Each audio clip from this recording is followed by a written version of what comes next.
Hi friends, പത്രമാറ്റ് സീരിയലിൽ ഉടനെ വരാൻ പോകുന്ന ഒരു അടിപൊളി എപ്പിസോഡിന്റെ വിശേഷത്തിലേക്ക് എല്ലാ കൂട്ടുകാർക്കും സ്വാഗതം. വരാൻ പോകുന്ന ഒരു അടിപൊളി എപ്പിസോഡിന്റെ വിശേഷങ്ങളാണ് പറയുന്നത്.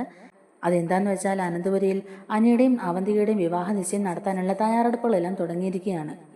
എന്നാൽ ആ നിശ്ചയ ദിവസം പ്രതീക്ഷിച്ചതുപോലെ കാര്യങ്ങളൊന്നും നടന്നുമില്ല. വിവാഹ നിശ്ചയം മുടങ്ങുകയും ചെയ്യുന്നുണ്ട്. അതോടൊപ്പം ജലജ ചില സത്യങ്ങളൊക്കെ അവിടെ വിളിച്ചു പറയുകയും ചെയ്യുകയാണ്. ശരിക്കും ജലജയും നാഗേന്ദ്രനും തമ്മിൽ എന്താണ് പ്രശ്നം എന്നുള്ളത് അവിടെ ഉള്ളവർക്ക് ആർക്കും അങ്ങനെ അറിയില്ല. മക്കളായ അവന്തികയ്ക്കും അബിക്കും അതുപോലെ തന്നെ ആദർശനും അനിക്കും ഒന്നും തന്നെ ആ സംഭവങ്ങളെക്കുറിച്ച് ഒരു വിവരവും ഇല്ല. കാരണം അബിക്കും അവന്തികയ്ക്കും ആദർശനും അനിക്കും ഒക്കെ ഓർമ്മ വയ്ക്കുന്നതിന് മുമ്പ് തന്നെ ഇവരെ ഉപേക്ഷിച്ച് പോയ ആളാണ് നാഗേന്ദ്രൻ. എന്തായാലും വർഷങ്ങൾക്ക് മുമ്പ് അങ്ങനെ ചില സംഭവങ്ങളൊക്കെ അനന്തപുരിയിൽ നടന്നുകൊണ്ടാണ് നാഗേന്ദ്രൻ അന്ന് തറവാടിനെയും ഭാര്യനെയും മക്കളെയൊക്കെ ഉപേക്ഷിച്ച് പോയത്. മുത്തശ്ശൻ തന്നെ തറവാടിനെ അടിച്ച് പുറത്താക്കിയതുകൊണ്ട് ജലജയും നാഗേന്ദ്രൻ തമ്മിൽ പിന്നീട് കാണുകയോ സംസാരിക്കുകയോ ഇവരുടെ കാര്യങ്ങൾ അന്വേഷിക്കുകയോ ഒന്നും തന്നെ ചെയ്തിട്ടുമില്ല. എന്നാൽ അവിടുന്ന് പോയ നാഗേന്ദ്രൻ തിരിച്ചൊരു കോടീശ്വരനായി എത്തിയെന്ന് അറിഞ്ഞിട്ട് പോലും ജലജയ്ക്ക് അയാളെ അംഗീകരിക്കാനോ ഉൾക്കൊള്ളാനോ ഭർത്താവിന്റെ സ്ഥാനത്ത് കാണാനോ ഒന്നിനും തന്നെ താല്പര്യമില്ല. അയാളുടെ പേര് കേൾക്കുന്നത് പോലും ഇഷ്ടമില്ല. അയാളോട് അത്രയ്ക്ക് വെറുപ്പാണ് നമ്മുടെ ജലജയ്ക്ക്. അച്ഛനും അമ്മയും ഇങ്ങനെ തെറ്റിപ്പിരിയാൻ എന്താണ് കാരണം, എന്താണ് അന്ന് സംഭവിച്ചതെന്നൊക്കെ അവന്തിക അന്വേഷിക്കുമ്പോൾ ജലജ അവന്തികയോട് ദേഷ്യപ്പെട്ട് തന്നെ പറയുകയും ചെയ്യുന്നുണ്ട്. അയാൾ നിന്റെ അച്ഛനല്ല, അയാളെ നീ അച്ഛാന്ന് വിളിക്കുകയും വേണ്ട, അയാളെ കാണാനും ശ്രമിക്കേണ്ട എന്നുള്ള രീതിയിലാണ് നമ്മുടെ ജലജ എന്ന അവന്തികയോട് മറുപടി പറഞ്ഞത്. ആബിക്കും ഒക്കെ ഒരു ചെറിയ സംശയമുണ്ട്. എന്തുകൊണ്ടാണ് അമ്മ അയാളെ ഇങ്ങനെ ഭയക്കുന്നതെന്നും അച്ഛൻ്റെ കാര്യം പറയുമ്പോൾ തന്നെ അമ്മ എന്തിനാണ് ഇത്ര ദേഷ്യം കാണിക്കുന്നതെന്നൊക്കെ ഉള്ളൊരു സംശയം അവരുടെ മനസ്സിലുണ്ട് കേട്ടോ. അത് ചോദിച്ചിട്ടും കാര്യമൊന്നുമില്ല. തറവാട്ടിലുള്ള ആരോട് ചോദിച്ചാലും അതിൻ്റെ പിന്നിലുള്ള കാരണം എന്താണെന്ന് അവരോട് പറയാനും പോകുന്നില്ല. അതുകൊണ്ട് അവർ അച്ഛൻ്റെ കൂടെ തന്നെ നിൽക്കാനാണ് തീരുമാനിക്കുന്നത്. എന്നാൽ അവന്തികയോട് ജലജ പറഞ്ഞ കാര്യമുണ്ടല്ലോ, നാഗേന്ദ്രയല്ല അവന്തികയുടെ അച്ഛൻ എന്നുള്ള കാര്യം, ആ കാര്യങ്ങളൊക്കെ അവന്തിക ചെന്ന് നാഗേന്ദ്രൻ്റെ അടുത്തും പറയുന്നുണ്ട്. അങ്ങനെ നാഗേന്ദ്രയും ഈ സത്യങ്ങളൊക്കെ തിരിച്ചറിയുകയാണ് കേട്ടോ. ഇത്രയും നാളും നാഗേന്ദ്രയും വിചാരിച്ചിരുന്നത് അവന്തികയും അബിയും തൻ്റെ മക്കൾ തന്നെയാണെന്നാണ്. എന്നാൽ ഇപ്പം അവന്തികയ്ക്ക് ജന്മം നൽകിയത് മറ്റൊരു പുരുഷനാണെന്നുള്ള കാര്യങ്ങൾ അറിയുമ്പോഴേക്കും നാഗേന്ദ്രയ്ക്കും അത് ഭയങ്കര ഷോക്കാണ് കേട്ടോ. അവസാനം തൻ്റെ മക്കൾ നാഗേന്ദ്രയുടെ വലയിൽ ആകപ്പെട്ടു എന്ന് മനസ്സിലാവുമ്പോഴേക്കും ജലജ അവിടെ സത്യങ്ങളെല്ലാം തന്നെ പുറത്ത് പറയുകയാണ് കേട്ടോ. ആ ഒരു വിശേഷങ്ങളിലേക്കാണ് നമ്മൾ പോകുന്നത്. അങ്ങനെ അനന്തപുരിയിൽ അനിയുടെയും അവന്തികയുടെയും വിവാഹ നിശ്ചയം നടക്കാൻ പോവുകയാണ് എന്നുള്ള കാര്യങ്ങളൊക്കെ നമ്മുടെ നവീൻ്റെ മുത്തശ്ശനും അമ്മയൊക്കെ അറിയുകയാണ് കേട്ടോ. അപ്പോൾ അവരാ കാര്യങ്ങളൊക്കെ അങ്ങനെ ഡിസ്കസ് ചെയ്തുകൊണ്ടിരിക്കുകയാണ്. ഇനിയിപ്പോൾ അനിയുടെ വിവാഹ നിശ്ചയം കഴിഞ്ഞാൽ ഉടനെ തന്നെ നവീൻ്റെ വിവാഹം കൂടി നടത്തണമെന്നാണ് അവർ തീരുമാനിച്ചുകൊണ്ടിരിക്കുന്നത്. നവീൻ്റെ അച്ഛൻ ഗൾഫിൽ നിന്ന് വരാറായി. അതിന് മുമ്പായിട്ട് തന്നെ ഒരു പെണ്ണിനെ കണ്ടുപിടിച്ച് വിവാഹം വരെയുള്ള എല്ലാ കാര്യങ്ങളും ചെയ്തു വെക്കാനാണ് അവർ പ്ലാൻ ചെയ്തിരിക്കുന്നത്. എന്നാൽ നവീൻ വേറൊരു പെൺകുട്ടിയെ ഇഷ്ടപ്പെടുന്നതുകൊണ്ട് തന്നെ വരുന്ന വിവാഹാലോചനകളൊന്നും തന്നെ സമ്മതിക്കുന്നുമില്ല. എന്നാൽ നവീൻ്റെ അമ്മ ഒരു കണ്ടീഷൻ വെച്ചിട്ടുണ്ടായിരുന്നല്ലോ, പോലീസോ വക്കീലെ പോലുള്ള ജോലി ചെയ്യുന്ന പെൺകുട്ടികളെ ആരെയും മകന് വിവാഹം കഴിപ്പിക്കാൻ സമ്മതിക്കുകയല്ലെന്ന്. അവസാനം നവീൻ്റെ ആവശ്യങ്ങൾക്ക് മുമ്പിൽ അവർ മുട്ടുകുത്തുകയാണ് ചെയ്യുന്നത്. ഇനിയിപ്പോൾ ഞാൻ എൻ്റെ വാശിയും കൊണ്ട് ഇരുന്നിട്ട് കാര്യമില്ലല്ലോ, അതുകൊണ്ട് നിന്റെ ആഗ്രഹം പോലെ തന്നെ നടക്കട്ടെ, നീ സ്നേഹിക്കുന്ന പെൺകുട്ടിയെ തന്നെ നമുക്ക് കണ്ട് ആ പെൺകുട്ടിയുമായിട്ട് സംസാരിച്ച് വിവാഹ നിശ്ചയം നടത്തി വെക്കാം എന്നൊക്കെ ഇങ്ങനെ നവീൻ്റെ അമ്മ പറയുകയും ചെയ്യുന്നുണ്ട്. അവസാനം തൻ്റെ മനസ്സിലുള്ള ആഗ്രഹം നടക്കാൻ പോവുകയാണെന്നുള്ളൊരു സന്തോഷമാണ് നവീൻ്റെ മനസ്സിലും. നവീൻ്റെ മനസ്സിൽ നന്ദു ആണെന്നും അനി അവന്തിയെ വിവാഹം കഴിച്ചാൽ മാത്രമേ അവരുടെ റൂട്ട് ക്ലിയർ ആകുള്ളൂ എന്നൊക്കെയുള്ള കാര്യങ്ങളൊക്കെ നവീൻ പറയുകയാണ്. എന്തായാലും ഈ ഒരു വിവാഹ നിശ്ചയം നടത്തേണ്ടത് ഇയാളുടെ ആവശ്യമാണെന്നും വിവാഹ നിശ്ചയം നടന്നു കഴിഞ്ഞാൽ പിന്നെ എല്ലാം കലങ്ങി മറിയുമെന്നും ഇവർക്ക് കിട്ടാനുള്ള കോമ്പൻസേഷൻ്റെ കാര്യത്തിൽ ഒരു തീരുമാനമില്ലാതെ പോകുമെന്നും അതിന് കിട്ടുമോ കിട്ടാതിരിക്കുകയോ ചെയ്യാനുള്ള ചാൻസ് ഉണ്ടെന്നൊക്കെയുള്ള കാര്യം വേണുവിന് മനസ്സിലാവുകയാണ്. നവീൻ നിങ്ങൾക്കുള്ള നഷ്ടപരിഹാരം കിട്ടും എന്നുള്ള കാര്യത്തിൽ ഉറപ്പ് പറയുന്നുണ്ടെങ്കിലും അത് വിശ്വസിക്കാൻ അവർക്ക് അങ്ങോട്ടേക്ക് ആകുന്നില്ല കേട്ടോ. നവീൻ്റെ മുത്തശ്ശനും അനന്തപുരിയിലെ മൂർത്ത മുത്തശ്ശനും തമ്മിലുള്ള ടൈപ്പും അവർ തമ്മിലുള്ള സൗഹൃദവും എല്ലാം ഇവർക്ക് അറിയാവുന്ന കാര്യമല്ലേ. അതുകൊണ്ട് തന്നെ വേണു ഇതൊരു ചതിയാണെന്നുള്ള കണക്കുകൂട്ടലിൽ തിരിച്ച് വീട്ടിലേക്ക് ചെല്ലുകയാണ്. എന്നിട്ട് രേവതിയോടും അതുപോലെ അനാമികയോടും ഈ കാര്യങ്ങളൊക്കെ പറയുന്നുണ്ട് കേട്ടോ. ഞാൻ അവിടെ ചെല്ലുന്ന സമയത്ത് നവീൻ വക്കീലിൻ്റെ വീട്ടിലെ സംസാരവും ഒരു വിവാഹാലോചനയെ പറ്റിയായിരുന്നു മോളെ. മിക്കവാറും അനിയുടെയും അവന്തികയുടെയും വിവാഹ നിശ്ചയം നടന്നു കഴിഞ്ഞാൽ ഉടനെ തന്നെ നവീൻ വക്കീലിൻ്റെയും നന്ദുവിൻ്റെയും വിവാഹ നിശ്ചയം നടത്താനുള്ള തീരുമാനങ്ങളാണ് അവിടെ നടന്നുകൊണ്ടിരിക്കുന്നത്. എന്തായാലും അയാൾ പറഞ്ഞ കാര്യം അത്രയ്ക്ക് അങ്ങോട്ട് വിശ്വസിക്കാനാവുന്നില്ല. അതുപോലെ നമുക്ക് കിട്ടിയ മെസ്സേജും വിശ്വസിക്കാതിരിക്കാനും പറ്റുന്നില്ല. അതുകൊണ്ട് നമ്മുടെ ഭാഗം നമ്മൾ തന്നെ ക്ലിയർ ചെയ്യണം മോളെ.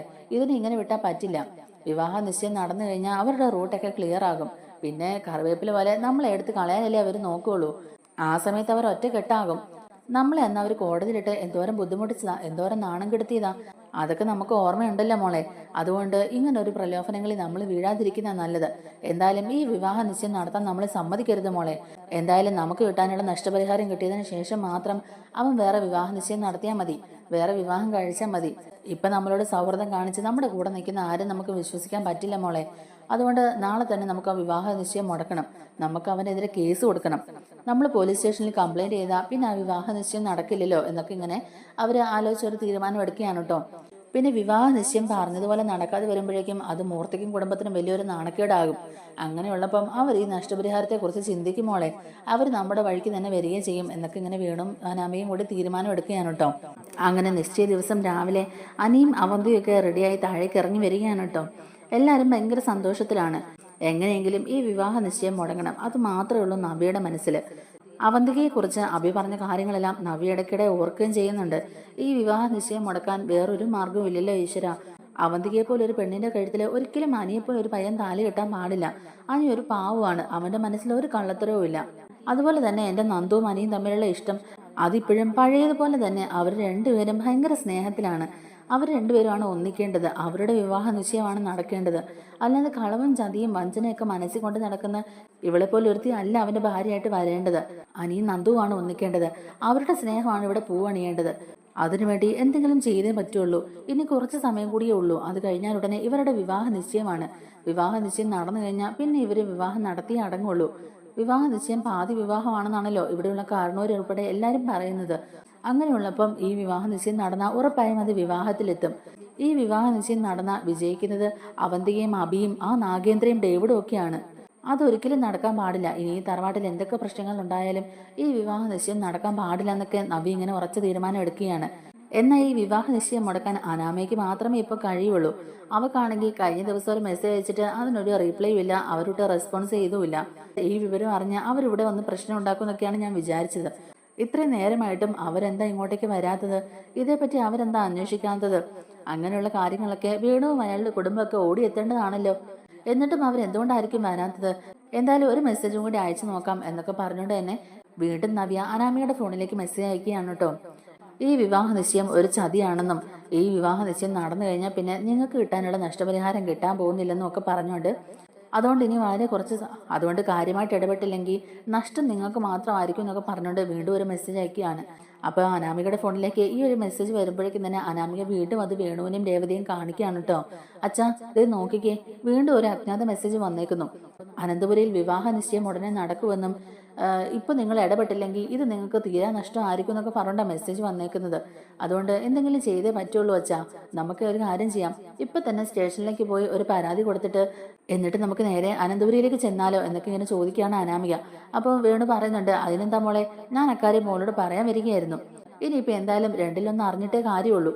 നമ്മൾ അവർ ഇത്രത്തോളം ഉപദ്രവിച്ചില്ലേ മോളെ, നമുക്ക് കിട്ടാനുള്ള നഷ്ടപരിഹാരം തന്നിട്ടുമില്ല. അതെന്തായാലും ഇന്ന് ചോദ്യം ചെയ്തിട്ടേ ഉള്ളൂ കാര്യം. മോളിപ്പോൾ തന്നെ റെഡിയായിക്കോ, നമുക്ക് നേരെ സ്റ്റേഷനിലേക്ക് പോകാം എന്നൊക്കെ പറഞ്ഞുകൊണ്ട് തന്നെ അവർ രണ്ടുപേരും റെഡിയായി നേരെ സ്റ്റേഷനിലേക്ക് ചെല്ലുകയാട്ടോ. നന്ദുവിന്റെ മുമ്പിൽ ചെന്നിട്ടാണ് ഈ ഒരു പരാതിയൊക്കെ കൊടുക്കുന്നത്. നന്ദു ആണല്ലോ ഇപ്പൊ സ്ഥലം എസ് ഐ. അപ്പൊ നന്ദു ആണെങ്കിലും ആകെ അനിയുടെ വിവാഹ നിശ്ചയം നടക്കാൻ പോവുകയാണല്ലോ. അവന്തിയുമായിട്ടാണല്ലോ വിവാഹ നിശ്ചയം നടക്കാൻ പോകുന്നത്. ഇത്രയും നാൾ കാത്തിരുന്നിട്ടും ഇത്രയധികം പ്രശ്നങ്ങൾ രണ്ട് കുടുംബങ്ങളിൽ ഉണ്ടായിട്ടും ഇവരുടെ കാര്യത്തിൽ മാത്രം ആരും ഒരു കറക്റ്റായിട്ട് തീരുമാനം എടുത്തില്ല. ഇവരൊന്നിക്കുന്നതോട് ആരും ഒരു താല്പര്യം കാണിക്കുന്നില്ല. അച്ഛനും അമ്മയാണെങ്കിൽ പോലും എൻ്റെ മനസ്സ് ഒന്ന് കാണാൻ പോലും ശ്രമിക്കുന്നില്ലല്ലോ. എനിക്ക് അനിയെ എന്നേക്കുമായിട്ട് നഷ്ടപ്പെടാൻ പോവുകയാണല്ലോ എന്നൊക്കെ ഓർത്തിങ്ങനെ വിഷമിച്ചിരിക്കുകയാണ് നന്ദു. അപ്പോൾ ആ സമയത്താണ് നമ്മുടെ അനാമികയും വേണും കൂടി അങ്ങോട്ടേക്ക് ചെന്നിട്ട് ഇതുപോലൊരു പരാതി ഇങ്ങനെ കൊടുക്കുന്നത്. ആ സമയത്ത് വേണു പറയുന്നുണ്ട്, എന്തായാലും ഈ വിവാഹ നിശ്ചയം നടക്കുന്നത് മേഡത്തിനും അത്ര ഇഷ്ടമുള്ള കാര്യമല്ലെന്നുള്ളത് ഞങ്ങൾക്ക് അറിയാം. ഈ വിവാഹ നിശ്ചയം നടന്നാലും ഞങ്ങൾക്ക് അത്ര പ്രശ്നമൊന്നുമില്ല. അവൻ്റെ കൂടെ ജീവിക്കണമെന്ന് എനിക്ക് ഒട്ടും താല്പര്യമില്ല. പിന്നെ ഞങ്ങൾക്ക് കിട്ടാനുള്ള നഷ്ടപരിഹാരം കിട്ടാൻ വേണ്ടി മാത്രമാണ് ഞങ്ങൾ കേസുമായിട്ട് മുന്നോട്ട് പോകുന്നത്. ആ കേസ് കോടതിയിൽ നടക്കുമ്പോൾ രഹസ്യമായി വിവാഹ നിശ്ചയം നടത്തുന്നത് തെറ്റില്ല മേഡം. അതുകൊണ്ടാണ് ഞങ്ങളൊരു പരാതി തരാൻ വന്നതെന്നൊക്കെ പറഞ്ഞുകൊണ്ട് അവർ ലീഗലായിട്ട് ഒരു പരാതി എഴുതി കൊടുക്കുകയാണ് നമ്മുടെ നന്ദുവിന്റെ കയ്യിൽ. പെട്ടെന്ന് തന്നെ നമുക്ക് അങ്ങോട്ടേക്ക് പോകണം. അവിടെ വിവാഹ നിശ്ചയം ഉടനെ തന്നെ നടക്കും. മോതിരം മാറുന്നതിന് മുമ്പായിട്ട് തന്നെ ആ വിവാഹ നിശ്ചയം എങ്ങനെയെങ്കിലും തടയണം എന്നൊക്കെ പറയുകയാണ് അനാമിക. ഞങ്ങൾക്ക് തരാനുള്ള നഷ്ടപരിഹാരം തന്നിട്ട് അവരാര് വിവാഹം കഴിച്ചാലും ഞങ്ങൾക്ക് അതൊരു പ്രശ്നമല്ല മേഡം. എന്തായാലും ഇപ്പം മേഡം ഉടനെ ഒരു ആക്ഷൻ എടുക്കണം എന്നൊക്കെ രണ്ടുപേരും കൂടെ പറയുകയാണ്. എന്തായാലും നന്ദുവിന് ഇങ്ങനൊരു പരാതി കിട്ടിക്കഴിയുമ്പം അതിലൊരു അന്വേഷണം നടത്താതിരിക്കാനും സാധിക്കില്ലല്ലോ. ഇനിയിപ്പോൾ നിയമവിരുദ്ധമായി ഇങ്ങനൊരു കാര്യം നടക്കുമ്പം അത് ചോദ്യം ചെയ്യാതിരിക്കാനും പറ്റത്തില്ല. പരാതിയൊക്കെ കൊടുത്തതിന് ശേഷം അനാമിക വേണുവും അതുപോലെ രേവതിയൊക്കെ കൂടി നേരെ അനന്തപുരിയിലേക്ക് കയറി ചെല്ലുക കേട്ടോ. അപ്പോൾ അവരോട് ചെല്ലുമ്പോൾ കാണുന്ന കാഴ്ച എല്ലാവരും ഒരുങ്ങി റെഡിയായി ഇരിക്കുകയാണ്. അനിയും അവധിയൊക്കെ നല്ല ഡ്രസ്സൊക്കെ ധരിച്ച് അതുപോലെ തന്നെ എല്ലാവരും ആ തറവാട്ടിൽ ഇങ്ങനെ ഇരിക്കുകയാണ് സന്തോഷത്തോടെ. അതുപോലെ തന്നെ വിവാഹ നിശ്ചയം നടത്താനായിട്ട് അമ്പലത്തിൽ നിന്ന് പൂജാരിയും ഒക്കെ വന്നിട്ടുമുണ്ട്. അപ്പോൾ ആ ഒരു വിവാഹ നിശ്ചയം നടത്തുന്നതിന് മുമ്പായിട്ട് മുത്തശ്ശന് കുറച്ച് കാര്യങ്ങളും പൂജയൊക്കെ നടത്തുകയും ചെയ്യുകയാണ് കേട്ടോ അവിടെ. അപ്പോൾ ആ പൂജയും കാര്യങ്ങളൊക്കെ നടന്നുകൊണ്ടിരിക്കുന്ന സമയത്താണ് അനാമികയും വേണും രേവതിയും കൂടെ അങ്ങോട്ടേക്ക് കയറി ചെല്ലുകയും നിങ്ങൾ എന്ത് തോന്നിയാസാടോ ഈ കാണിക്കുന്നതെന്നൊക്കെ ചോദിച്ചുകൊണ്ട് തന്നെ അവിടെ വലിയ ഒച്ചപ്പാടും ബഹളമൊക്കെ ഉണ്ടാക്കുകയും ചെയ്യുകയാണ്. അങ്ങനെ അനന്തപുരിയുടെ അന്തസ്സിനെയും അതുപോലെ അഭിമാനത്തെയൊക്കെ ചോദ്യം ചെയ്ത് വേണു കുറേ കാര്യങ്ങൾ അവിടെ ചോദിക്കുകയും ചെയ്യുന്നുണ്ട്. നിയമപരമായിട്ട് എൻ്റെ മകളുടെ ഭർത്താവാണ് ഇപ്പോഴും അനി. അങ്ങനെയുള്ളപ്പോൾ മറ്റൊരു വിവാഹം നടത്താൻ പാടില്ലെന്നുള്ളതൊക്കെ അറിയാമല്ലോ. എന്നിട്ടും നിങ്ങൾ രഹസ്യമായിട്ട് ഇങ്ങനെ വിവാഹം നടത്തുന്നത് ശരിയാണെന്നൊക്കെയാണ് നമ്മുടെ വേണു ചോദിക്കുന്നത്. എന്തായാലും എല്ലാവരുടെ മുമ്പിൽ വെച്ച് മുത്തശ്ശനെ ഇങ്ങനെ അപമാനിക്കുന്ന രീതിയിലുള്ള ചോദ്യങ്ങളൊക്കെ ചോദിക്കുമ്പോഴേക്കും മുത്തശ്ശനും നല്ല ദേഷ്യം വന്നിട്ട് മുത്തശ്ശൻ വേണുവിൻ്റെ കവളിട്ട് തന്നെ ഒരെണ്ണം പൊട്ടിക്കുകയാണ് കേട്ടോ. അങ്ങനെ അവർ രണ്ടുപേരും തമ്മിലുള്ള സംസാരം വലിയ വാക്കുതർക്കത്തിലേക്കൊക്കെ ആവുകയാണ്. അങ്ങനെ അവിടെ കൂടി എല്ലാവർക്കും അത് ഭയങ്കര ഷോക്കാവുന്നുണ്ട്. അവിടെ നവീൻ വക്കീലും ഉണ്ട് കേട്ടോ. സ്വന്തം റൂട്ട് ക്ലിയർ ചെയ്യാൻ കൂടെ നിൽക്കുന്നവരുടെ കുതികാല് വരെ വെട്ടുന്നവർ ഇക്കൂട്ടത്തിലുണ്ടെന്നും പറഞ്ഞ് നവീൻ വക്കീലിട്ടും ഒരു കൊട്ട് കൊടുക്കുകയാണ്.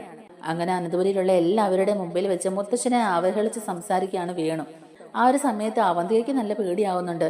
ഈ വിവാഹ നിശ്ചയം മുടങ്ങിപ്പോവോ, ഇനി അനിയേട്ടനുമായിട്ടുള്ള വിവാഹ നിശ്ചയം നടക്കാതെ പോവോ, ഈ വിവാഹ നിശ്ചയത്തിന്റെ കാര്യം പറഞ്ഞ് അനാമികയും വേണുവും രേവതിയും ഇവിടെ വന്ന് പ്രശ്നം ഉണ്ടാക്കുമെന്ന് അവൾ ഒട്ടും പ്രതീക്ഷിച്ചല്ല. അതുകൊണ്ട് തന്നെ ഈ വിവാഹ നിശ്ചയം മുടങ്ങുമെന്നുള്ളൊരു പേടിയാണ് അവന്തികയുടെ മനസ്സിൽ. എന്നാൽ അനിക്ക് മനസ്സിൽ സന്തോഷമാണ്. അനിക്കും നവ്യയ്ക്കും അവർ രണ്ടുപേരുമാണല്ലോ ഈ വിവാഹ നിശ്ചയം നടക്കാൻ പാടില്ല എന്ന് ആഗ്രഹിക്കുന്നവര്. അപ്പൊ അവർക്കത് ഒരുപാട് ഗുണം ചെയ്യുകയാണ്. ഈ വിവാഹ നിശ്ചയം മുടങ്ങിയല്ലോ എന്നോർത്ത് അവർ രണ്ടുപേരും മനസ്സിൽ ഒരുപാട് ആഹ്ലാദിക്കുന്നുണ്ട്. എന്നത് പുറത്ത് കാണിക്കുന്നില്ലെന്ന് മാത്രം. എന്തായാലും മുത്തശ്ശനും ജയനും അജയനും ആദർശും ജലജയൊക്കെ കൂടി വേണുവിനോടും അനാമികയോടും രേവതിയോടും ഒക്കെ ഈ തറവാട്ടിൽ തന്നെ ഇറങ്ങി പോകാനൊക്കെ പറയുന്നുണ്ട്. എന്തായാലും വിവാഹ നിശ്ചയം പറഞ്ഞ സമയത്ത് തന്നെ നടക്കും. എന്തായാലും ഈ വിവാഹ നിശ്ചയം നടത്തിയേ പറ്റുള്ളൂ അച്ഛാ. എൻ്റെ മോൾ ഒരുപാട് ആഗ്രഹിച്ചത് ആനിയുമായിട്ടുള്ള ജീവിതം. അതുകൊണ്ട് എൻ്റെ മോളുടെ ആഗ്രഹം നടക്കാതെ പോകരുത്. മുഹൂർത്ത സമയം കഴിയാറായി. മുഹൂർത്ത സമയം കഴിയുന്നതിന് മുമ്പായിട്ട് തന്നെ ഇവരുടെ മോതിരമാറ്റ ചടങ്ങ് നടത്തണം വെച്ചാ. അത് എത്രയും പെട്ടെന്ന് നടക്കണം എന്നൊക്കെ പറഞ്ഞ് മോതിരമാറ്റ ചടങ്ങൊക്കെ നടത്താൻ ഒരുങ്ങുകയാണ് അവര്. അപ്പൊ അനാമികയും വേണുവിനെയും രേവതിയൊക്കെ നിഷേധിച്ചുകൊണ്ട് തന്നെ മോതിരമൊക്കെ എടുത്ത് രണ്ടുപേരുടെയും കയ്യിൽ കൊടുക്കുന്നുണ്ട്, റിംഗ് എക്സ്ചേഞ്ച് ഒക്കെ ചെയ്യാമെന്നും പറഞ്ഞുകൊണ്ട്. അങ്ങനെ അവർ റിംഗ് എക്സ്ചേഞ്ച് ചെയ്യാനായിട്ട് പോകുമ്പോഴാണ് അങ്ങോട്ടേക്ക് പോലീസ് വണ്ടി വരുന്നതും നന്ദു നല്ല മാസമായിട്ട് അവിടെ ഇറങ്ങി വരികയും ചെയ്യുന്നത്. അപ്പം നന്ദു അങ്ങോട്ടേക്ക് വരുന്ന കാണുമ്പോഴേക്കും കനയ്ക്കും ഗോവിന്ദനും ഒക്കെ ടെൻഷൻ ആവുന്നുണ്ട്. ഇവളെന്താ ഈ സമയത്ത് ഇവിടെ എന്നൊക്കെ ഇങ്ങനെയുള്ള രീതിയിൽ എല്ലാവരും നോക്കുകയാണ്. അപ്പോൾ കനകയും ഗോവിന്ദനും ചോദിക്കുന്നുണ്ട്, അല്ല മോളെ, മോളെന്താ ഇവിടെ, നിന്നോട് ഇങ്ങോട്ടേക്ക് വരണ്ടെന്ന് പറഞ്ഞല്ലേ മോളെ എന്നൊക്കെ ഇങ്ങനെ നമ്മുടെ കനക ചോദിക്കുമ്പോഴേക്കും നന്ദു പറയുന്നുണ്ട്, അമ്മേ ഞാനിപ്പോൾ വന്നത് അതിനല്ല, ഈ വിവാഹ നിശ്ചയം നടക്കില്ലെന്ന് പറയാൻ വേണ്ടിയിട്ടാണ് ഞാൻ വന്നതെന്നൊക്കെ പറയുകയാണ്. അപ്പോൾ മുത്തശ്ശനും മുത്തശ്ശിയും ഉൾപ്പെടെ എല്ലാവരും ആകെ ഇങ്ങനെ ഷോക്കായി നിൽക്കുകയാണ്. അതെന്താ മോളെ, മോളെന്താ ഈ പറയുന്നേ, എന്താ ഈ വിവാഹ നിശ്ചയം നടത്തിയാലേ എന്നൊക്കെ ഇങ്ങനെ ചോദിക്കുകയാണ് മുത്തശ്ശി. അപ്പോൾ ഉടനെ തന്നെ നമ്മുടെ വേണു പറയുന്നുണ്ട്, ഈ വിവാഹ നിശ്ചയമേ നടക്കില്ല, അത് നടത്താനൊട്ട് ഞങ്ങൾ സമ്മതിക്കത്തുമില്ല. ഇങ്ങനെ ഒരു വിവാഹ നിശ്ചയം രഹസ്യമായി ഇവിടെ നടക്കുന്നുണ്ടെന്ന് അറിഞ്ഞുകൊണ്ട് തന്നെയാണ് ഞങ്ങൾ നേരെ പോലീസ് സ്റ്റേഷനിൽ പോയി കംപ്ലൈന്റ് എഴുതി കൊടുത്തിട്ട് വന്നത്. സ്ഥലം എസ്ഐക്ക് അതിൽ ആക്ഷൻ എടുത്തല്ലേ പറ്റുള്ളൂ. അതുകൊണ്ടാണ് ഇപ്പൊ നന്ദുമാഡം ഇവിടെ വന്ന് ഈ വിവാഹ നിശ്ചയം നടക്കില്ലെന്ന് പറഞ്ഞത്. അല്ലെങ്കിലും അതെങ്ങനെ ശരിയാകും? എന്റെ മോളുടെ കഴുത്തിൽ ഇപ്പോഴും ഇവൻ കെട്ടിയ താലി കിടപ്പുണ്ട്. നിയമപരമായി ഇതുവരെ ഇവര് ഡിവോഴ്സ് ആയിട്ടുമില്ല. അങ്ങനെയുള്ളപ്പോൾ ഈ വിവാഹ നിശ്ചയം നടത്തുന്നത് തെറ്റല്ലേ? അതുകൊണ്ടാണ് ഞങ്ങൾ അങ്ങനെ ഒരു പരാതി കൊടുത്തെന്നൊക്കെ വേണു അവനേരകം പറയുക കേട്ടോ. ഇവൻ പറഞ്ഞതൊക്കെ ശരിയാണ് നന്ദു എന്നിങ്ങനെ നമ്മുടെ ആദർശ നയനയും കൂടെ ചോദിക്കുമ്പോഴേക്കും നന്ദു പറയുന്നുണ്ട്, അതേ ചേച്ചി, എനിക്കൊന്നും ചെയ്യാൻ കഴിയില്ല, എല്ലാവരും എന്നോട് ക്ഷമിക്കണം. ഇങ്ങനൊരു പരാതി കിട്ടിയാൽ അതിലെനിക്ക് ആക്ഷൻ എടുത്തല്ലേ പറ്റുള്ളൂ. അനിക്കെതിരെയാണ് അനാമിക കംപ്ലൈൻറ്റ് വന്നിരിക്കുന്നത്. അതുകൊണ്ട് ഈ വിവാഹ നിശ്ചയം നടത്താൻ സാധിക്കില്ല. അനി എനിക്ക് അറസ്റ്റ് ചെയ്ത് സ്റ്റേഷനിലേക്ക് കൊണ്ടുപോകേണ്ടി വരും. ഇവർ തമ്മിലുള്ള കേസ് ഇപ്പോഴും കോടതിയിൽ നടന്നുകൊണ്ടിരിക്കുകയല്ലേ. അങ്ങനെയുള്ളപ്പോൾ ഈ വിവാഹ നിശ്ചയം നടത്തുന്നത് നിയമപരമായി തെറ്റ് തന്നെയാണ്. അതിലെനിക്കൊന്നും ചെയ്യാനാവില്ല, എല്ലാവരും എന്നോട് ക്ഷമിക്കണം എന്നൊക്കെ വീണ്ടും നന്ദു ഒന്നും കൂടെ പറഞ്ഞിട്ട് അനി അവിടുന്ന് കൂട്ടിക്കൊണ്ട് പോവുകയാണ് കേട്ടോ. അങ്ങനെ അനിക്കാണെങ്കിൽ ലോട്ടറി അടിച്ച് സന്തോഷമാണ്. ഈ വിവാഹ നിശ്ചയം എങ്ങനെയെങ്കിലും മുടങ്ങണമെന്ന് ഓർത്തുകൊണ്ടിരിക്കുകയായിരുന്നു അനി. ഈ വിവാഹ നിശ്ചയം എങ്ങനെയെങ്കിലും മുടങ്ങണമല്ലോ, അതിനുവേണ്ടി ഒരു വഴി അന്വേഷിച്ചിട്ട് കിട്ടാതെ ആകെ വിഷമിച്ച് ഇങ്ങനെ നിൽക്കുമ്പോഴാണ് ഇതുപോലൊരു സംഭവം നടക്കുന്നത്. എന്തായാലും നവിയുടെ മനസ്സിൽ ഉദ്ദേശിച്ച കാര്യങ്ങളെല്ലാം തന്നെ നടക്കുന്നുണ്ട്. എന്തായാലും നവി തന്നെ ഇക്കാര്യത്തിൽ മുന്നിട്ടിറങ്ങിയോണ്ട് ഈ വിവാഹ നിശ്ചയം ഉഴപ്പിക്കളയാൻ നവിക്ക് സാധിച്ചു. തന്നെയും തന്റെ കുഞ്ഞിന്റെയും ജീവിതം വെച്ച ഇവരൊക്കെ കളിച്ചത്. അതുകൊണ്ട് ഇവരെ ഒന്നും വെറുതെ വിടാനാവില്ല. ഇവർക്ക് എങ്ങനെയൊക്കെ പണി കൊടുക്കാവോ അതുപോലുള്ള പണികളെല്ലാം ഞാൻ കൊടുത്തിരിക്കും. ഈ വീട്ടിലെ അത്രത്തോളം വിഷമിച്ച് ഞാൻ ഓരോ ദിവസവും തള്ളി നീക്കുന്നത്, ഇവരുടെയൊക്കെ മുമ്പിൽ ഇങ്ങനെ അഭിനയിച്ച് നിൽക്കുന്നത് ഇവരുടെ തകർച്ച കാണാൻ വേണ്ടി തന്നെയാണ്. ഇനി ഒരിക്കലും ഇവരാരും സന്തോഷിക്കാൻ പാടില്ല. അതുപോലെ ഇവരില്ലാതായി പോകണം. ബാക്കിയുള്ളവരുടെ സന്തോഷം തല്ലിക്കെടുത്താൻ നോക്കുന്ന ഇവരാണ് ആദ്യം ഇല്ലാതാകേണ്ടത്. അതുകൊണ്ട് ഇവർക്ക് എന്തൊക്കെ പണി കൊടുക്കാൻ പറ്റുമോ അതൊക്കെ ഞാൻ കൊടുത്തിരിക്കും എന്ന് തന്നെയാണ് നവ്യ മനസ്സിൽ വിചാരിക്കുന്നത്. എന്തായാലും നന്ദു അവിടുന്ന് അനിയൻ കൂട്ടിക്കൊണ്ട് പോയതിനു ശേഷം വിവാഹ നിശ്ചയം മുടങ്ങിയ സങ്കടത്തിലാണ് കേട്ടോ എല്ലാവരും ഇരിക്കുന്നത്. അവന്തികയാണെങ്കിൽ ആകെ കരച്ചിലാണ്. അവന്തികയെ സമാധാനിപ്പിക്കുകയാണ് മുത്തശ്ശനും മുത്തശ്ശിയും അതുപോലെ നയനയും ഒക്കെ കൂടി. അപ്പോൾ നവ്യ ഇതൊന്നും കണ്ടിട്ട് വലിയ മൈൻഡൊന്നും ചെയ്യുന്നില്ലായേ. അപ്പോഴേക്കും അഭി പറയുന്നുണ്ട്. അപ്പോഴേക്കും അഭി നന്ദുവിനെ കുറ്റപ്പെടുത്തി സംസാരിക്കുക. മിക്കവാറും ഈ വിവാഹ നിശ്ചയം മുടക്കാനായിട്ട് അവൾ തന്നെയായിരിക്കും ഇങ്ങനെ ഒരു പരാതി ഇവരെ കൊണ്ട് കൊടുപ്പിച്ചത്. അങ്ങനെയല്ലെങ്കിൽ ഈ വിവാഹ നിശ്ചയത്തിന്റെ കാര്യം അവരറിഞ്ഞപ്പോൾ തന്നെ വന്ന് ഇങ്ങനൊരു പ്രശ്നം ഉണ്ടാക്കേണ്ടതല്ലായിരുന്നോ? എന്നിട്ടും തക്ക സമയത്തിന് വേണ്ടി അവർ കാത്തിരിക്കുകയായിരുന്നു. ഈ വിവാഹ നിശ്ചയം മുടക്കിയതേ അവളാ, ആ നന്ദു, അവൾ തന്നെ ഇതിന്റെ പിന്നിൽ കാരണം എന്നൊക്കെ പറഞ്ഞിങ്ങനെ ജലജ അഭിയും കൂടി കനകയുടെയും ഗോവിന്ദന്റെ ഒക്കെ മുമ്പിൽ വെച്ച് നന്ദുവിനെ കുറ്റപ്പെടുത്തി സംസാരിക്കുകയാണ്. ആ സമയത്ത് തന്നെ അനാമികയും വേണും രേവതിയൊക്കെ അവിടുന്ന് പോയിട്ടുണ്ടായിരുന്നു. അതിനുശേഷം പുരോഹിതനെയൊക്കെ അവിടുന്ന് പറഞ്ഞു വിട്ടിട്ട് എല്ലാവരും കൂടി ഇരുന്ന് കാര്യങ്ങളൊക്കെ ഡിസ്കസ് ചെയ്തുകൊണ്ടിരിക്കുകയാണ്. അവൾ ഒറ്റയൊരുത്തിയാ എൻ്റെ മോളുടെ ജീവിതം ഇല്ലാതാക്കിയത്. അവളും അനിയും തമ്മിൽ ഇഷ്ടത്തിലായിരുന്നല്ലോ. അവരുടെ ബന്ധത്തെ ആരും അനുകൂലിക്കാത്തതുകൊണ്ടേ അവർക്ക് തമ്മിൽ ഒന്നിക്കാൻ സാധിക്കുന്നില്ല. അതിന് അവൾ എൻ്റെ മോളുടെ ജീവിതം വെച്ചാ കളിച്ചത്. എൻ്റെ മോളുടെ വിവാഹ നിശ്ചയം മുടങ്ങിയത്. എൻ്റെ മോൾക്ക് ഇപ്പം എന്തോരം വിഷമമായിട്ടുണ്ടാകും. അവൾ കരഞ്ഞോണ്ട് ആ റൂമിലേക്ക് കയറി പോയത് എന്നൊക്കെ പറഞ്ഞ് ജലജ ഭയങ്കര ഒച്ചയൊക്കെ എടുക്കുകയാണ്. എല്ലാവർക്കും ദേഷ്യം നന്ദുവിനോടും അനാമികയോടും വേണുവിനോടും രേവതിയോടുമാണ്. അവർ 4 പേരുമാണല്ലോ ഈ വിവാഹ നിശ്ചയം മുടക്കാൻ പ്രധാനപ്പെട്ട കാരണക്കാര്. അപ്പൊ അവരോടുള്ള ദേഷ്യമാണ് എല്ലാവരുടെയും സംസാരത്തിൽ നിറഞ്ഞു നിൽക്കുന്നതും. എന്തായാലും മുത്തച്ഛനോടും മുത്തശ്ശിയോടും ഒക്കെ ആയിട്ട് കനകയും ഗോവിന്ദനും അതുപോലെ നയനയും ആദർശവും ഒക്കെ ആയിട്ട് പറയുന്നുണ്ട്. അനാമികയും വേണുവും രേവതിയൊക്കെ കൂടി ഇങ്ങനെ ഒരു കംപ്ലൈന്റ് കൊണ്ട് കൊടുത്തുകൊണ്ട് സ്ഥലം എസ്ഐയായ നന്ദുവിന് അതിലൊരു ആക്ഷൻ എടുത്ത് അന്വേഷിച്ചല്ലേ പറ്റുള്ളൂ. അതുകൊണ്ടായിരിക്കാം അനിയെ അറസ്റ്റ് ചെയ്തുകൊണ്ട് പോയത്. എന്തായാലും നന്ദുവിനെ ഇതിൽ കുറ്റം പറയാൻ പറ്റില്ല. നന്ദു അങ്ങനെ വിചാരിച്ചിട്ടില്ല എന്നൊക്കെ ഇങ്ങനെ കനകയും ഗോവിന്ദനൊക്കെ പറയുകയാണ് കേട്ടോ. എന്തായാലും മുത്തശ്ശനും മുത്തശ്ശിക്കൊക്കെ ഇത് വലിയൊരു നാണക്കേട് പോലെ തന്നെയാണ് തോന്നുന്നത്. അവരും വലിയ അഭിപ്രായം ഒന്നും പറയാൻ നിൽക്കുന്നില്ല. അങ്ങനെ കനകയും ഗോവിന്ദനും അവിടുന്ന് തിരിച്ചു പോവുകയാണ് കേട്ടോ. അതിനൊക്കെ ശേഷം അവന്തിക ഈ വിവരങ്ങളൊക്കെ വിളിച്ച് നാഗേന്ദ്രനോട് പറയുകയാണ്. ആ സമയത്ത് അവന്തികയുടെ അടുത്ത് അഭിയും ഉണ്ടായിരുന്നു. അപ്പോൾ അവർ രണ്ടുപേരും കൂടിയാണ് നാഗേന്ദ്ര ഈ വിവരങ്ങളൊക്കെ അറിയിക്കുന്നത്. അങ്ങനെ നാഗേന്ദ്രയോട് അവന്തികയും അഭിയും ഒക്കെ സംസാരിച്ചുകൊണ്ടിരിക്കുന്ന നമ്മുടെ ജലജ കാണാൻ ഇടയാവുകയാണ് കേട്ടോ. ജലജയെ കാണുമ്പോഴേക്കും തന്നെ അവന്തിക ഫോൺ കട്ടൊക്കെ ചെയ്തിട്ട് അഭിയോട് സംസാരിക്കും പോലെ സംസാരിച്ചുകൊണ്ടിരിക്കുകയാണ്. എന്നാൽ ജലജയ്ക്ക് കാര്യം മനസ്സിലായി. നേരത്തെ അഭിയും ഇതുപോലെ കള്ളത്തരം പറഞ്ഞ് നാഗേന്ദ്രയുമായിട്ട് ഒരു ബന്ധവുമില്ല, അയാളെ കണ്ടിട്ടില്ല, അയാളോട് സംസാരിച്ചിട്ടില്ല എന്നൊക്കെ പറഞ്ഞാണല്ലോ ജലജയുടെ അടുത്ത് കള്ളം പറഞ്ഞു നിന്നത്. അപ്പോൾ അത് വെറും കള്ളമായിരുന്നു എന്നും തന്നെ ചതിക്കുകയായിരുന്നു എന്നൊക്കെയുള്ളത് മനസ്സിലായി. അപ്പോൾ ആ സമയത്ത് ജലജ അഭിയോട് പറഞ്ഞായിരുന്നു അവന്തിക ഒരിക്കലും ഇങ്ങനെ ചെയ്യില്ല, അവളിപ്പോൾ ഇവിടെയുള്ളവരുടെ കൂട്ടത്തിലാണ്, എന്തായാലും അവൾ അങ്ങനെ ഒരു ചതി ചെയ്യില്ല, അവൾ അങ്ങനെ ഒരു കള്ളം പറയില്ല എന്നൊക്കെയാണല്ലോ പറഞ്ഞിരുന്നത്. അഭിയേക്കാളും മുമ്പേ നാഗേന്ദ്രയുമായിട്ട് ബന്ധം കൂടിയതും അവർ തമ്മിലാണ് കൂടുതൽ അടുപ്പമുള്ളതെന്നൊക്കെയുള്ളത് ജലജ ആ നിമിഷമാണ് അറിയുന്നത്. അതറിയുമ്പോഴേക്കും ജലജയ്ക്ക് അതൊട്ടും സഹിക്കാൻ പറ്റുന്നില്ല കേട്ടോ. ജലജ അങ്ങോട്ടേക്ക് വന്നിട്ട് വലിയ വായിൽ കിടന്ന് ഒച്ചയെടുക്കുകയാണ്. നിങ്ങൾ രണ്ടുപേരും കൂടി എന്നെ ചതിക്കുകയായിരുന്നു അല്ലേ? നിങ്ങളിപ്പോൾ വിളിച്ച് സംസാരിച്ചത് അയാളെയല്ലേ? അപ്പോൾ നിങ്ങളെന്നെ മനഃപൂർവ്വം വിഡ്ഢിയാക്കുമായിരുന്നു അല്ലേ? ഇത്രയും നാളും ഞാൻ ജീവിച്ചത് നിങ്ങൾക്ക് വേണ്ടിയല്ലായിരുന്നോ? നിങ്ങളുടെ ജീവിതം സുരക്ഷിതമാക്കാൻ വേണ്ടിയല്ലേ ഞാൻ ഇത്രയും നാളും ഈ അപമാനങ്ങളെല്ലാം സഹിച്ച് ഇവിടെ കടിച്ചു തൂങ്ങിയത്? എന്നിട്ടും നിങ്ങൾ എന്നെ ഇത്ര നാളും കബളിപ്പിക്കുകയായിരുന്നു അല്ലേ? ഇത് ഞാൻ ഒരിക്കലും പ്രതീക്ഷിച്ചില്ല. ഇതെനിക്ക് താങ്ങാവുന്നതിലപ്പുറമായിപ്പോയി. നീ പൊറുക്കാൻ പറ്റാത്ത പല തെറ്റുകളും ചെയ്തിട്ടുണ്ട്. എന്നിട്ടും ഞാൻ അതെല്ലാം ക്ഷമിച്ചു. നിങ്ങളുടെ കൂടെ തന്നെ നിന്നു. നിങ്ങൾക്ക് വേണ്ടി ഞാനിവിടെ പൊരുതി നിന്നു. എന്നിട്ടും നിങ്ങൾ എന്നെ ചതിച്ചല്ലോ എന്നൊക്കെ പറഞ്ഞ് നമ്മുടെ ജലജ ഭയങ്കര ഒച്ചയിൽ സംസാരിക്കുകയാണ്. അപ്പോഴേക്കും അവന്തിക പറയുന്നുണ്ട്, അമ്മ എന്തിനാ ഇങ്ങനെ കിടന്ന് ഒച്ചെടുക്കുന്നത്? ഇങ്ങനെ ഒച്ചെടുക്കേണ്ട കാര്യമൊന്നുമില്ലല്ലോ. അമ്മ പറഞ്ഞത് ശരിയാ. ഞാൻ വിളിച്ചത് അച്ഛനെ തന്നെയാ. അച്ഛനെ വിളിക്കാനുള്ള അവകാശം എനിക്കില്ലേ? എന്നെ ജനിപ്പിച്ച അച്ഛനെ വിളിക്കുന്നതിൽ എന്താ തെറ്റുള്ളത്? അച്ഛനും അമ്മയും തമ്മിൽ എന്താ പ്രശ്നമൊന്നും എനിക്കറിയില്ല. അച്ഛൻ പറയുന്നത് അമ്മയുടെ ഭാഗത്താ തെറ്റെന്നാ. അമ്മയാണ് അച്ഛനെ ചതിച്ചതെന്ന്. അതെങ്ങനെയാണെന്നൊന്നും ഞങ്ങൾക്കറിയില്ല. അതേപ്പറ്റി ഞങ്ങൾ അന്വേഷിക്കാനും വരുന്നില്ല. പക്ഷെ ഒരു കാര്യം അമ്മ ഓർക്കണം, അന്ന് അച്ഛനെ ഇവിടെ നിന്ന് മുത്തച്ഛൻ അടിച്ചിറക്കുമ്പോൾ അച്ഛൻ വെറും പൂജ്യമായിരുന്നു. അച്ഛൻ്റെ കയ്യിൽ ഒന്നുമില്ലായിരുന്നു. പക്ഷെ അച്ഛൻ ഇപ്പോൾ തിരിച്ചു വന്നിരിക്കുന്നത് ഒരു കോടീശ്വരനായിട്ടാ. ഇവിടെ ഉള്ളവരുടെ അത്രയും ആസ്തി ഇല്ലെങ്കിലും അതിനോടൊപ്പം എത്താനുള്ള കാശ് അച്ഛൻ്റെ കയ്യിൽ ഇപ്പോൾ ഉണ്ട്. ഒരു കോടീശ്വരനായിട്ടല്ലേ അച്ഛൻ തിരിച്ചു വന്നിരിക്കുന്നത്. അങ്ങനെയുള്ളപ്പോൾ അച്ഛൻ്റെ കൂടെ നിന്നെന്നും പറഞ്ഞ് എന്താ അമ്മേ കുഴപ്പം? എന്തും ഇവരുടെ അടിമകളെ പോലെ ഇവരുടെ ഔദാര്യം പറ്റി ജീവിക്കേണ്ട കാര്യമുണ്ടോ? ഞങ്ങളുടെ അച്ഛൻ കഷ്ടപ്പെട്ട് സമ്പാദിച്ചല്ലേ അമ്മേ, അത് അനുഭവിക്കാൻ ഞങ്ങൾക്ക് യോഗമില്ലേ എന്നൊക്കെ ഇങ്ങനെ അവന്തിക ചോദിക്കുമ്പോഴേക്കും ജലജ പറയുന്നുണ്ട്, വേണ്ട അയാളുടെ ഒരു സഹവാസവും വേണ്ട. ഇത്രയും നാളും നിങ്ങളെ നോക്കിയതും നിങ്ങൾക്ക് ചെലവിന് തന്നതും നിങ്ങളെ പഠിപ്പിച്ചതും ഈ നിലയിൽ എത്തിച്ചതുമെല്ലാം ഞാനും ഇവിടെ ഉള്ളവരും അല്ലേ. ഇനി അങ്ങോട്ടേക്കും നിങ്ങൾക്ക് അവർ മതി. വേറെ ആരും നിങ്ങൾ ഇങ്ങോട്ടേക്ക് കൂട്ടാൻ നോക്കണ്ട. പ്രത്യേകിച്ച് നിങ്ങളുടെ അച്ഛനെന്ന് പറയുന്ന ആ നാഗേന്ദ്രയെ. അയാളുടെ പേര് കേൾക്കുന്നത് പോലും എനിക്ക് ഇഷ്ടമല്ല. അതുപോലെ ദ്രോഹം അയാൾ ഞങ്ങളോട് ചെയ്തത്. എനിക്ക് മാത്രമല്ല ഈ തറവാട്ടിലുള്ള ആർക്കും അയാൾ ഇഷ്ടമല്ല. അത്രയ്ക്ക് നീചകനാ അയാൾ ഇപ്പൊ കുറെ കാശുമായി വന്ന് നിങ്ങളെ എൻ്റെ അടുത്തുനിന്ന് പിരിക്കാനാണ് നോക്കുന്നത്. നിങ്ങൾക്ക് പിന്നെ കാശ് കണ്ട സ്വന്തം പെറ്റ നള്ളയെ പോലും വേണ്ടല്ലോ അല്ലേ? എല്ലാം എനിക്ക് ഇപ്പോഴല്ലേ മനസ്സിലായത് നിങ്ങളെന്നെ ചതിക്കുമായിരുന്നു എന്ന്. എത്ര നാളായി അയാളുടെ ഒപ്പം കൂടിയിട്ട് എന്നൊക്കെ ഇങ്ങനെ നമ്മുടെ ജലജ ചോദിക്കുമ്പോഴേക്കും അഭി പറയുന്നുണ്ട്, അമ്മേ അതൊക്കെ എന്തിനാ അമ്മ അറിയുന്നത്? പണ്ടത്തെ കാര്യങ്ങളൊക്കെ എന്തിനാ അമ്മ ഇപ്പം നമ്മൾ നോക്കാൻ നിൽക്കുന്നത്? അതൊക്കെ കഴിഞ്ഞു പോയ കാര്യങ്ങളല്ലേ, ഇനിയുള്ള കാര്യം നമ്മൾ നോക്കിയാൽ പോരെ? മനുഷ്യരല്ലേ, തെറ്റ് ചെയ്യാത്തവരായിട്ട് ആരും ഇല്ലല്ലോ. അന്ന് അച്ഛൻ അങ്ങനെ ഒരു തെറ്റ് സംഭവിച്ചു പോയി, അത് നമ്മൾ ക്ഷമിക്കാൻ തയ്യാറായ ഒരു പ്രശ്നവും. അച്ഛനും അമ്മയും ഒന്നിച്ച് ജീവിച്ചു തുടങ്ങിയാൽ പിന്നെ എന്താ പ്രശ്നമുള്ളത്? ഒരു പ്രശ്നവുമില്ല. നമുക്ക് ഇനിയുള്ള കാലം കോടീശ്വരന്മാരായിട്ട് ജീവിക്കത്തില്ല അമ്മേ എന്നൊക്കെ ഇങ്ങനെ അഭി ചോദിക്കുകയാണ്. അപ്പോഴേക്കും ജലജ പറയുന്നുണ്ട്, നീ ഇതൊക്കെ പറയൂടാ, നീ ഇതും പറയും ഇതിന്റെ അപ്പുറവും പറയും. എനിക്കറിയാം നിന്നെ, കാശ് കണ്ടാ മലക്ക് മറിയുന്ന സ്വഭാവമാണ് നിന്റെയും. എല്ലാം എനിക്ക് മനസ്സിലായി. എന്തായാലും നിങ്ങളൊരു കാര്യം ഓർത്തോ, അയാളുമായിട്ട് ഒത്തുപോകാൻ എനിക്കാവില്ല. അയാളുടെ പേര് പറയുന്ന പോലും എനിക്ക് ഇഷ്ടമല്ല, പിന്നെയല്ല അയാളുടെ കൂടെ ജീവിക്കുന്നത്. അതിലും ഭേദം ഞാനങ്ങ് മരിക്കുന്നതാ. ഒരു കാര്യം ചെയ്യ്, രണ്ടുപേരും കൂടെ എന്നെ അങ്ങ് കൊല്ല്, എന്നിട്ട് നിങ്ങൾ നിങ്ങളുടെ ഇഷ്ടത്തിന് നിങ്ങൾ അച്ഛൻ്റെ കൂടെ പൊക്കോ, എന്താന്ന് വെച്ചാൽ ചെയ്തോ എന്നൊക്കെ പറഞ്ഞുകൊണ്ട് ജലജ കിടന്ന് പിന്നെ ഉറഞ്ഞുള്ളിയാട്ടോ. അപ്പോൾ ഈ ജലജയുടെ സംസാരമൊക്കെ കേട്ടോണ്ട് തന്നെ താഴേന്ന് ഓരോരുത്തരായിട്ട് വരുന്നുണ്ട്.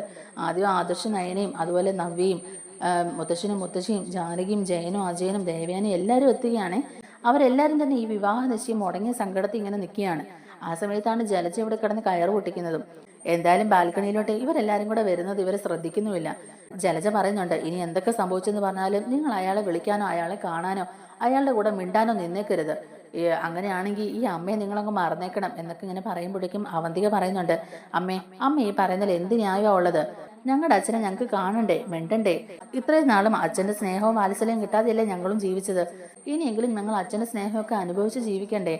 അമ്മ എന്തൊക്കെ പറഞ്ഞാലും അച്ഛനെ ഉപേക്ഷിക്കാനോ അച്ഛനോട് വഴക്കിട്ട് മാറി നിൽക്കാനോ ഞങ്ങൾക്ക് ആവില്ല. അച്ഛൻ വിളിച്ചാൽ ഞങ്ങൾ അച്ഛൻ്റെ കൂടെ പോവുകയും ചെയ്യും.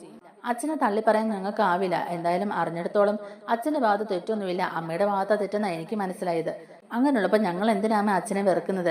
അല്ലെങ്കിൽ അന്ന് എന്താ ശരിക്കും സംഭവിച്ചെന്നുള്ളത് അമ്മ തന്നെ ഇവിടെ വെളിപ്പെടുത്തേണ്ടി വരും എന്നൊക്കെ ഇങ്ങനെ അവന്തിക പറയുമ്പോഴേക്കും ജലജ പറയുന്നുണ്ട്, നീ അച്ഛാന്ന് വിളിക്കുന്നുണ്ടല്ലോ, എന്നാൽ നീ ഒരു കാര്യം കേട്ടോടി, അത് നിന്റെ സ്വന്തം അച്ഛനല്ല, നിന്നെ ജനിപ്പിച്ചത് അയാളല്ല എന്നിങ്ങനെ പറയുമ്പോഴേക്കും അവന്തിക ചോദിക്കുന്നുണ്ട്, അമ്മേ എന്താ അമ്മ ഈ പറയുന്നത്?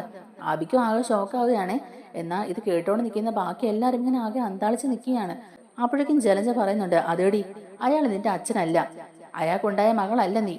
ഇനി മേലാ നീ അയാളെ അച്ഛാന്ന് വിളിക്കരുത്, അയാളുടെ ചോരയല്ല നീ, അത് നീ ആദ്യം മനസ്സിലാക്കിക്കോ. അങ്ങനെ ജലജയുടെ വായിന്ന് വീഴുന്ന ആ നഗ്ന സത്യം കേട്ട് എല്ലാവരും ആകെ ഷോക്കായി നിൽക്കുകയാണ്. അപ്പോൾ നാഗേന്ദ്രയെ പോലെ തന്നെ ജലജയും ഒരു പക്ക ഫ്രോഡാണെന്നും ജലജയുടെ വഴിവിട്ട ബന്ധത്തിലോട്ടുണ്ടായ മകളാണ് അവന്തിക എന്നുള്ള കാര്യങ്ങൾ അവിടെയുള്ള എല്ലാവരും മനസ്സിലാക്കുകയാണ് കേട്ടോ. അങ്ങനെ ഈ സങ്കടം സഹിക്കാനാവാതെ ഈ വിവരങ്ങളെല്ലാം തന്നെ അബിയും അവന്തികയും കൂടെ നാഗേന്ദ്രൻ്റെ അടുത്ത് പറയുമ്പം നാഗേന്ദ്രയ്ക്കും അത് ഭയങ്കര ഷോക്കാണ്. ഇത്രയും നാളും അവന്തിക തൻ്റെ ചോരയാണെന്നാണ് നാഗേന്ദ്രൻ വിചാരിച്ചുകൊണ്ടിരുന്നത്. എന്നാൽ ഇപ്പം ആ ഒരു രഹസ്യവും കൂടെ ചുരുളഴിഞ്ഞിരിക്കുകയാണ്. അവന്തികയ്ക്ക് ജന്മം നൽകിയത് മറ്റൊരാളാണെന്നുള്ള കാര്യങ്ങളൊക്കെ എല്ലാവർക്കും ബോധ്യമായതോടുകൂടി അവന്തിക ആകെ ധർമ്മസങ്കടത്തിലും അതുപോലെ തന്നെ അവന്തികയ്ക്ക് ജലജയോടും ഭയങ്കര ദേഷ്യവും വെറുപ്പായി തുടങ്ങിയിരിക്കുകയാണ്. വർഷങ്ങൾക്ക് മുമ്പാണെങ്കിലും ജലജയുടെ ഭാഗത്തുനിന്നുണ്ടായ തെറ്റ് മുത്തശ്ശനും മുത്തശ്ശി ഉൾപ്പെടെ അനന്തപുരിയിലുള്ള എല്ലാവരും തിരിച്ചറിയുകയാണ്. അങ്ങനെ ജലജ എല്ലാ തരത്തിലും തകർന്ന് നാറിയിരിക്കുകയാണ്. ജലജയും ഇതുപോലെ വഴിവിട്ട് നടന്നവളാണെന്നുള്ള സത്യം ഇപ്പോഴാണ് എല്ലാവരും മനസ്സിലാക്കുന്നത്. അങ്ങനെ വിവാഹ നിശ്ചയം മുടങ്ങുകയും വലിയൊരു രഹസ്യം ചുരുളഴുകയും ചെയ്ത സന്തോഷത്തിലാണ് നമ്മുടെ നവ്യ. എന്തായാലും നവ്യ ഇവരുടെ പതനമാണല്ലോ ആഗ്രഹിച്ചുകൊണ്ടിരുന്നത്, അതൊക്കെ പടിപടിയായിട്ട് നടക്കുന്നുണ്ടല്ലോ. ദൈവം എൻ്റെ കൂടെ ഉണ്ട്, ഇവനും ഇവൻ്റെ അച്ഛനും അമ്മയും അനിയത്തിയൊക്കെ ഇനി അനുഭവിക്കാൻ പോകുന്നതേ ഉള്ളൂ എന്നൊക്കെ ഇങ്ങനെ വിചാരിച്ച് സന്തോഷിച്ചിരിക്കുകയാണ് നവ്യ. നമ്മുടെ വീഡിയോ ഇഷ്ടമായിട്ടുണ്ടെങ്കിൽ ഒന്ന് ലൈക്ക് ചെയ്യാനും നമ്മുടെ ചാനലിലൂടെ ഒന്ന് സബ്സ്ക്രൈബ് ചെയ്ത് സപ്പോർട്ട് ചെയ്യാനും മറക്കല്ലേ. താങ്ക്